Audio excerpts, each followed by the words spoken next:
नमस्कार श्रोते हो, रेडिओ जयंतच्या आनंदी कट्ट्यावर मी अनुराधा आपणा सर्वांचं मनपूर्वक स्वागत करते.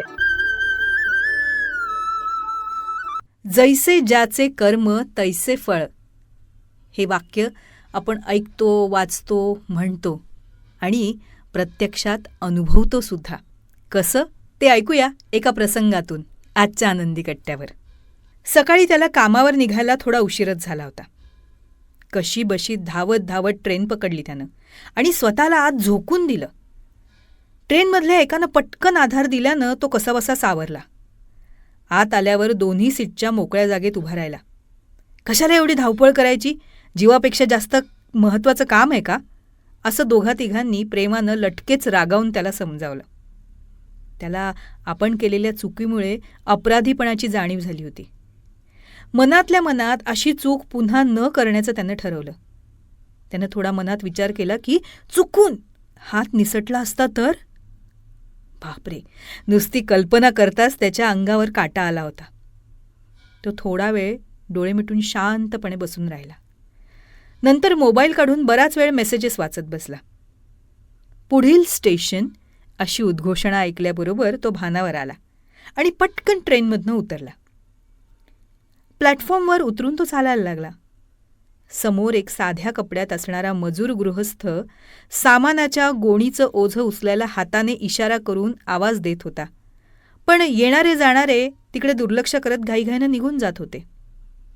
मग तो जवळ गेल्यावर त्याने हात दिला आणि त्या मजुराच्या डोक्यावर ती सामानाची गोणी ठेवली आणि ब्रिजकडे निघाला. ब्रिजच्या पायऱ्या चढून वर जातो तोच समोर टीसी उभा. टीसी समोर पास त्यानं काढला, दाखवला. टीसी म्हणाला, जेंटलमन, तुमचा पास कालच संपलाय. आज 4 तारीख आहे. हो ऐका ना, खरं तर लक्षातच आलं नाही हो, माझा पास काल संपलाय ते. म्हणजे ही चूक तुम्हाला मान्य आहे तर तुम्हाला दंड भरायला लागेल. साहेब, हे बघा, हे गेल्या 5-6 महिन्याचे पास सोबतच आहे. मी कधीही तिकीट किंवा पासशिवाय प्रवास करून रेल्वेची फसवणूक करत नाही आणि हे पहिल्यांदाच झालं आहे माझ्याकडनं. तरीसुद्धा अनावधानाने झालेल्या चुकीची शिक्षा मी दंड भरून भोगायला तयार आहे.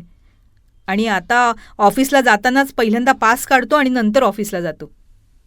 मित्रा, मी तुला सांभाळून घेणारच आहे. त्याचं कारण म्हणजे तू येताना केलेलं काम. आमचं ब्रिजवरून खाली येणाऱ्या जाणाऱ्या प्रवाशांकडे लक्ष असतं रे. प्लॅटफॉर्मवर त्या माणसाचा पेहराव बघून बाकीचे दुर्लक्ष करत असताना तुझी ओझं उचलून देण्यासाठी असलेली मदतीची भावना मला मनापासून आवडली. मला तुला अडवायचं नव्हतं, पण जाणून बुजून अडवलं आणि तू सापडला. पण त्यातही तू सापडला असला तरीसुद्धा तुझे जुने पास पाहून तू प्रामाणिक प्रवासी आहे याचा मला खरोखरच अभिमान वाटला. साहेब, हा तुमचा मोठेपणा आहे हो. आणि कोणालाही स्वार्थासाठी मदत करण्यापेक्षा त्या गरीब गृहस्थाला मदत करणं कर्तव्य होतं माझं. तेच मी फक्त पार पाडलं. हो मित्रा, पण आज तुझं काम बघून तुला दंड करायची इच्छा होत नाहीये. चल, मी तुला तिकीट खिडकीवर सोडतो, नाहीतर पुढे माझे सहकारी टीसी तुला विदाऊट समजून पुन्हा पकडतील. त्याला हे ऐकून खूप आनंद झाला. आपल्या छोट्या मदतीनं आज त्याचं होणारं नुकसान टळलं होतं. तो टीसी बरोबर तिकीट खिडकीवर आला. पास काढल्यावर टीसीला म्हणाला, चला चहा घेऊ. पण टीसी नम्रपणे हसून नकार देत म्हणाला, थँक्यू, पण मी आता ड्युटीवर आहे. पुन्हा भेटूया कधीतरी. टीसीसोबत हात मिळवत ठीक आहे असं म्हणत तो घाईनं ऑफिसच्या दिशेनं निघाला.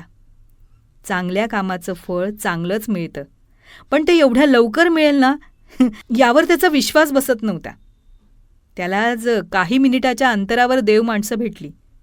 कदाचित ते चांगुलपणाची, प्रामाणिकपणाची परीक्षा पाहण्यासाठीच भेटले असावेत. चांगलं काम करण्याची आलेली संधी अनोळखी प्रवाशानं त्याला मदतीचा हात देऊन हातातून जाऊ दिली नाही. तीच संधी मजुरानं दिली आणि तीच सुसंधी शेवटी टीसीला मिळाली. संधीची अजब शृंखला. फक्त ती कशी, कधी, कुठून येईल हे सांगता येत नाही. फक्त वेळेत संधीचं सोनं करता यायला हवं, हा बोध त्याला मिळाला. आणि आपल्याला सुद्धा, हो ना? तेव्हा श्रोते हो, हा होता आनंदी कट्ट्यावरचा आजचा सुंदर विचार. तुम्हाला तो कसा वाटला याविषयीची तुमची कमेंट बॉक्समध्ये नक्की लिहा.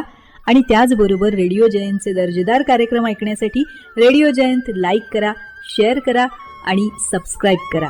रेडिओ जयंतचं सबस्क्रिप्शन फ्री आहे आणि त्याचबरोबर नोटिफिकेशनसाठी बेल आयकॉनवर क्लिक करायला सुद्धा विसरू नका.